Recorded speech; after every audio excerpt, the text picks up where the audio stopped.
Assalamualaikum warahmatullahi wabarakatuh. Salam vokasi. Jumpa lagi dengan saya Umi Halimatul Zikriyah selaku Departemen Advokasi HMPSPAI 2024. Nah, pada kesempatan podcast kali ini kita akan membahas mengenai antropologi kampus.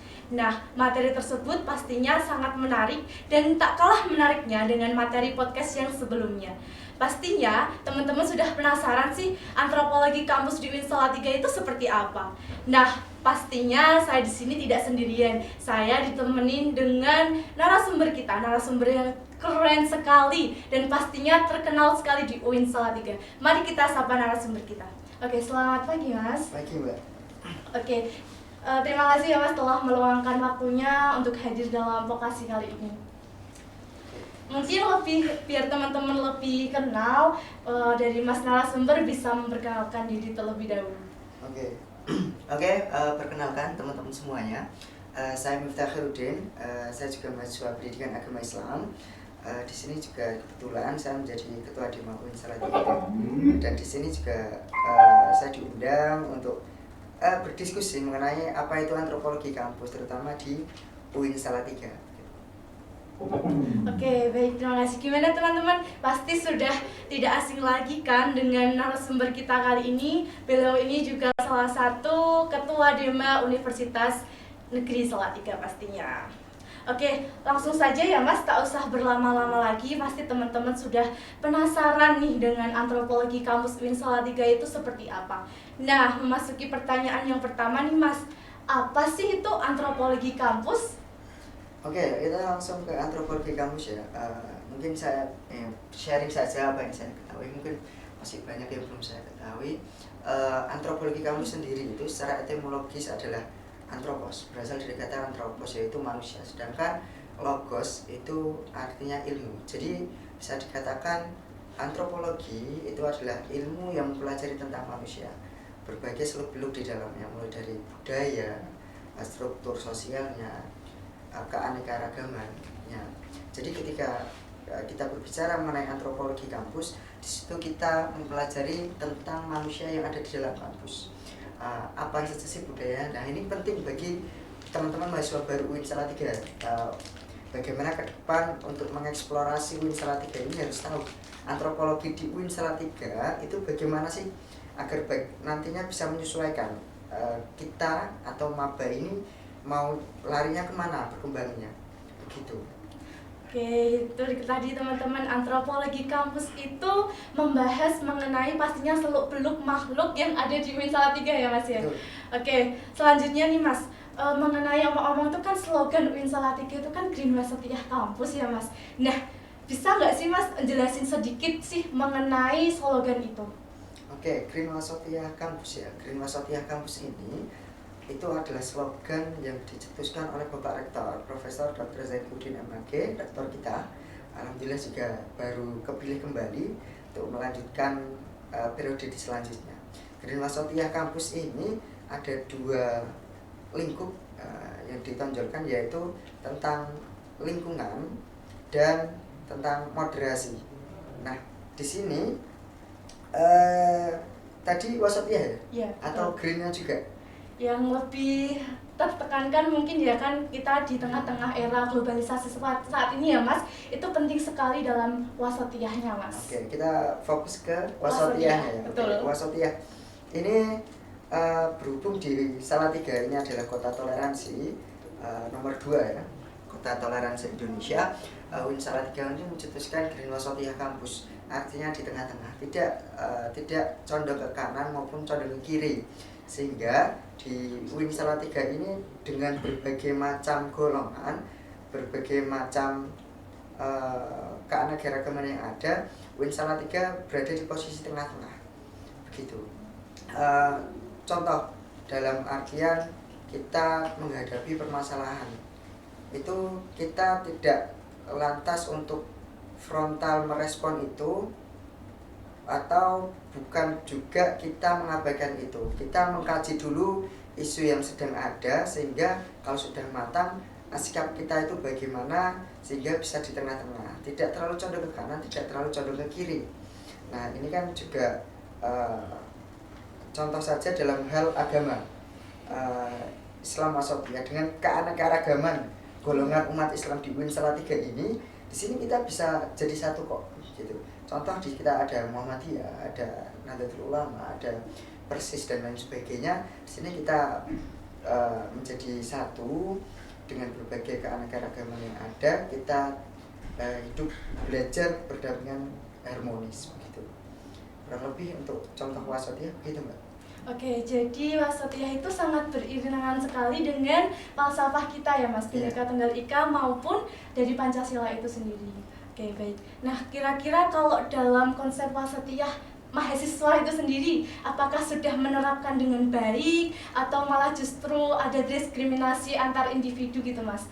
Kira-kira. Oke, mengenai di mahasiswa, penerapan implementasi Wasatiyah di mahasiswa ini bisa kita lihat di fakultas atau di lingkup organisasi.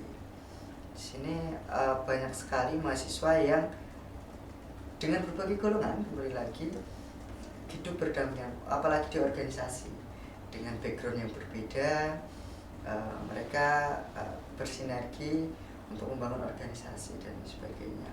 Wasatiyah di sini dalam lingkup luas juga bisa dimaknai di dalam hal akademis di kelas. Contoh Wasatiyah diterapkan dalam implementasi di mahasiswa adalah ketika mahasiswa itu bisa menyeimbangkan antara kehidupan di luar kelas dan di dalam kelas. Misal contoh ini di teman-teman HMPS ya, ikut berorganisasi, kalau benar-benar menerapkan Wasatiyah itu berarti bisa menyeimbangkan antara kepentingan di kelas dan kepentingan di organisasi, sehingga tidak terlalu condong ke organisasi sehingga meninggalkan di kelas, tidak terlalu condong ke kelas sehingga meninggalkan organisasi. Di sana memiliki tanggung jawab masing-masing yang harus seimbang. Begitu, di organisasi punya pengalaman, mendapat relasi, di kelas tujuan di UIN Salatiga ya belajar, mencari ilmu di kelas, mendapatkan IPK yang baik begitu. Oke, ini kan Mas pada kesempatan tahun ini itu kan menjabat sebagai Ketua Dema Universitas Islam Negeri Salatiga nih. Nah pasti sudah meneliti nih tipe-tipe mahasiswa UIN Salatiga itu seperti apa kira-kira Mas? Oke, sebenarnya tipe-tipe mahasiswa di semua kampus hampir sama ya, cuman ada banyak sekali tipe-tipe mahasiswa, tapi secara garis besar saya klasifikasikan menjadi 4. Yang pertama adalah mahasiswa akademisi. Ini biasanya teman-teman mahasiswa yang hanya berfokus pada IPK dan lulus cepat atau lomba-lomba akademik di situ. Mereka tidak berkecimpung di dunia organisasi, di luar kelas. Mereka ya masuk kelas, pulang belajar, target IPK bagus, lulus cepat, prestasi di akademis. Itu yang pertama, tipe mahasiswa akademisi. Yang kedua ada tipe mahasiswa yang kuliah pulang atau disebut kupu-kupu. Kuliah pulang. Ini biasanya teman-teman mahasiswa yang perkuliahannya santai gitu. Kuliah pulang nongkrong, rebahan di kos, jalan-jalan. Ini biasanya teman-teman yang santuy habis lah. Iya. Yang kedua itu. Yang ketiga ada tipe mahasiswa yang kuliah kerja. Banyak sekali teman-teman saya itu yang kuliah di sambil kerja karena mungkin keadaan tuntutan dirinya yang diharuskan untuk bekerja. Ini biasanya sehabis kuliah mereka bekerja, entah itu jualan, entah itu jaga toko, entah itu ikut orang, atau bahkan hidup di sebagai marbot masjid. Itu banyak sekali teman-teman mahasiswa yang menjadi tipe ini. Dan yang terakhir ini adalah tipe yang mungkin sering digaungkan sebagai mahasiswa, sebagai agent of change ya. Ini adalah mahasiswa aktivis atau organisatoris gitu. Biasanya ini teman-teman disebut kuliah rapat, kura-kura. Oh, iya. Kura-kura. Biasa disebut kuliah rapat. Sehabis kuliah di kelas, pulang kumpul dengan teman-teman organisasi, rapat, membahas event-event terdepan, membahas gerakan-gerakan mahasiswa ke depan. Nah, ini menjadi 4 referensi, paling tidak ada 4 golongan tipe mahasiswa ini yang nantinya menjadi referensi teman-teman mahasiswa baru nih. Ke depan itu mau jadi tipe mahasiswa seperti apa? Apakah yang pertama mahasiswa akademisi, yang kedua mahasiswa Kuliah pulang tadi. Kuliah pulang, ada mahasiswa kuliah kerja, ada mahasiswa kuliah rapat atau organisatoris begitu. Nah, pesan saya di sini tidak ada yang salah di antara tipe-tipe mahasiswa ini. Ini berdasarkan keadaan diri pada masing-masing mahasiswa. Akan tetapi kalau saya boleh menyarankan, selama mahasiswa ini jadikan masa-masa yang produktif, karena perkuliahan ini tidak bisa diulang kedua kali. Iya, betul. Harus dimanfaatkan dengan baik. Banyak kok teman-teman saya yang 4 tipe ini diambil semuanya. Gitu. Ada yang kuliah akademisi ya bagus, menjadi wisudawan terbaik. Ada yang wisudawan terbaik, suka jalan-jalan, ikut organisasi aktif, terus kerja juga. Ini 4 ini ada yang diborong. Banyak kok, 4 bisa diborong kalau mampu begitu. Iya, betul. Lebih baik, bukan lebih baik ya, berdasarkan keadaan masing-masing. Iya. Gitu. Jangan, pesan saya jangan hanya kuliah pulang. Dimana setelah kuliah tidak ada hal yang produktif dilakukan. Itu menurut saya eman-eman sekali, walaupun itu pilihan teman-teman mahasiswa ya. Tapi saran saya jangan sampai hanya kuliah pulang saja. Lakukan hal-hal yang produktif. Kalau bisa yang 4-4-nya diambil semua gitu. Oke Mas, mengenai tadi yang kuliah pulang, ada yang kura-kura itu ya Mas. Setahu saya ya Mas, kalau kita tuh mau organisasi, tapi temen satu circle itu nggak mau organisasi, jadi kayak terjudge gitu loh Mas. Nah, kira-kira itu tuh faktor yang mempengaruhi hal tersebut tuh seperti apa? Terkadang orang itu ada yang sangat benci sekali organisasi, kalau mengikuti event pasti mengkritik, padahal dia untuk menyumbangkan tenaga aja nggak mau gitu loh Mas. Oke, ini dinamika di organisasi. Iya, teman-teman. betul. Keluhan teman-teman organisatoris, mahasiswa organisatoris biasanya seperti itu. Circle-nya nggak mau diajak ikut organisasi sehingga dia merasa sendiri di organisasi tersebut, ditinggalkan teman-teman. Kalau boleh cerita, dulu saya itu juga di kelas yang paling aktif organisasi ya saya sendiri. Ada teman-teman di organisasi, ada teman-teman di kelas, sehingga referensi saya banyak. Saya tidak mencampurkan keduanya. Saya ada batasan-batasannya sendiri-sendiri di situ. Ketika saya di kelas, saya membahas tentang kelas, tentang hal yang lainnya. Saya tidak berbicara tentang organisasi terlalu dalam di teman-teman kelas. Begitu.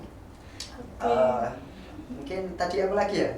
Iya, tadi sudah habis Mas pertanyaannya ini. Oh, yang ini pertanyaan terakhir ya, itu. pertanyaan terakhir mengenai faktor yang Oh mempengaruhi. ya, itu juga menjadi hati-hati ya kepada teman-teman mahasiswa baru juga. Biasanya banyak stigma-stigma negatif mengenai jangan ikut organisasi, kamu akan diperbudak, kamu hanya begini. Itu tidak sepenuhnya benar teman-teman semua. Tidak sepenuhnya benar. Di organisasi kita belajar, kita lihat saja tokoh-tokoh besar bangsa Indonesia saat ini itu semua mayoritas dihasilkan dari jebolan organisasi-organisasi, baik organisasi eksternal kampus, organisasi internal kampus, bisa dilihat begitu. Ya, jadi tidak semua negatif di organisasi, banyak kok yang positif, tergantung orang-orang di situ. Ya, sebagai organisatoris bagaimana kita selain tadi memisahkan antara kehidupan dua itu, kita ya fokus aja ke masing-masing. Ketika teman-teman yang lain fokus ke dunianya, kita fokus ke apa yang kita minati. Jangan terbawa arus. Menjadi mahasiswa itu kita jangan terbawa arus. Kita harus bisa melawan arus itu agar kita bisa mencapai apa yang akan kita tuju. Kurang lebih begitu. Wah, gimana ini teman-teman, sudah mulai terpikirkan kan untuk kita memikirkan kita tuh bisa ya Mas berproses dimanapun, jangan pernah takut untuk berproses. Nah, gimana teman-teman, udah pada paham kan mengenai antropologi kampus di UIN Salatiga ini? Nah, Mas, sebelum penutupan nih, ada closing statement-nya nggak dari Mas Miftah Khairudin sendiri agar teman-teman yang di rumah yang lagi nonton itu bisa tergugah semangatnya gitu? Oke, pesan closing statement ya. Mungkin pesan kepada teman-teman mahasiswa, mahasiswa apapun itu, menjadi mahasiswa ini adalah kesempatan yang sangat luar biasa, karena tidak semua diberi kesempatan yang sama untuk merasakan nyamannya belajar di perguruan tinggi. Ini yang sering kali saya sampaikan ke teman-teman mahasiswa. Jadi manfaatkan masa-masa perkuliahan ini dengan baik, maksimalkan untuk mengembangkan diri melalui kerja, organisasi, melalui apapun itu adalah hak kalian. Intinya adalah kembangkan diri kalian selama menjadi mahasiswa. Dan juga jangan lupa teman-teman mahasiswa ini adalah sering disebut sebagai agen of change, agen of control, yang mana menjadi agen perubahan harapan di masyarakat. Jangan hanya memikirkan diri kita sendiri, terlalu sempit ketika kita memikirkan diri kita sendiri. Pikirkan kondisi di sekitar kita, kondisi bangsa kita. Mari kita aware dengan kondisi di sekitar. Jangan menjadi mahasiswa yang pragmatis, hanya memikirkan diri kita sendiri. Ya, walaupun kita dituntut untuk pragmatis setelah kuliah, dituntut menjadi budak industri, tapi itu adalah sistem. Jangan sampai kita terkekang oleh sistem. Kita harus melawan sistem itu dengan kita peduli terhadap kondisi di sekitar. Suarakan berdasarkan hati nurani teman-teman semuanya. Mungkin cukup itu. Oke, wah keren sekali kan dari closing statement dari Mas Miftah Khairuddin tadi, teman-teman. Oke, untuk teman-teman yang mungkin masih bingung mengenai pertanyaan atau seputar kuliah atau seputar di prodi PAI, teman-teman bisa banget DM di akun advokasi PAI ataupun di HMPS PAI itu sendiri. Nah, pasti kita nanti akan membantu menjawabkan pertanyaan-pertanyaan teman-teman yang pastinya teman-teman yang masih bingung gitu. Oke, mungkin cukup sekian ya Mas podcast kita kali ini. Saya ucapkan terima kasih sekali lagi atas kesempatannya dan berkenan sudah mau menjadi narasumber podcast pada kali ini. Okay. Terima kasih juga HMPS PAI sudah mengundang saya. Mungkin pesan ya buat teman-teman HMPS PAI, karena dulu saya juga di HMPS PAI. Semangat selalu, jangan sampai kendor organisasinya. Ada tanggung jawab di organisasi yang kalian komitmenkan sejak awal. Itu sih tanggung jawab di organisasi harus, tanggung jawab di perkuliahan juga harus. Oke, cukup sekian podcast kita kali ini. Nantikan podcast selanjutnya. Akhirul kalam, wassalamualaikum warahmatullahi wabarakatuh. See you next time.